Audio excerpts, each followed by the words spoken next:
हाथी और रस्सी की कहानी। एक समय की बात है, एक बहुत ही शक्तिशाली और बलवान हाथी, उसे एक महावत ने बचपन से ही पाला और उसे तरह तरह के करतब सिखलाए थे।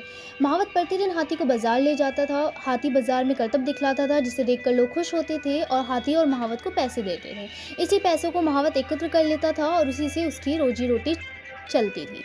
घर जाने के पश्चात महावत हाथी को एक पतली सी रस्सी से बांध देता था। लोगों को ये बात बड़ी अजीब सी लगती थी कि इतना हट्टा कट्टा हाथी इतनी पतली रस्सी से कैसे बंधा हुआ था। एक दिन एक व्यक्ति ने महावत से पूछा, महावत भाई, आपका हाथी तो इतना हष्ट-पुष्ट और बलवान है, किंतु आप इसे इतनी पतली सी रस्सी से बांधते हो। हाथी जब चाहे इस रस्सी को बड़ी ही आसानी से तोड़ सकता है, फिर भी वह ऐसा नहीं करता।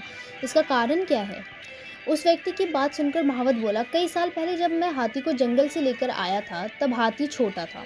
तब मैं इसे इसी ही तरह की पतली रस्सी से बांधा करता था। उस समय हाथी बहुत छोटा था। उसने कई बार इस रस्सी को तोड़ने का प्रयास किया, किंतु बचपन में वह उसे नहीं तोड़ सका।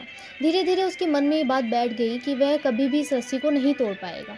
अब हाथी बड़ा हो चुका है, वह चाहे तो एक ही झटके में इस रस्सी को तोड़ सकता है, किंतु हाथी अब इस रस्सी को तोड़ने का प्रयास भी नहीं करता, क्योंकि वह सोचता है कि वह इस रस्सी को नहीं तोड़ पाएगा। किंतु अब वह चाहे तो इस रस्सी को एक ही झटके में तोड़ सकता है। व्यक्ति को सारी बात समझ में आ गई कि किसी भी जीव के दिमाग में जो बात बैठ जाए, वह सारी उम्र उसके साथ रहती है। शिक्षा। हाथी की कहानी से हमें ये शिक्षा मिलती है कि जो बात बचपन में हमारे दिलो दिमाग में बैठ जाती है, वह सारी उम्र साथ रहती है।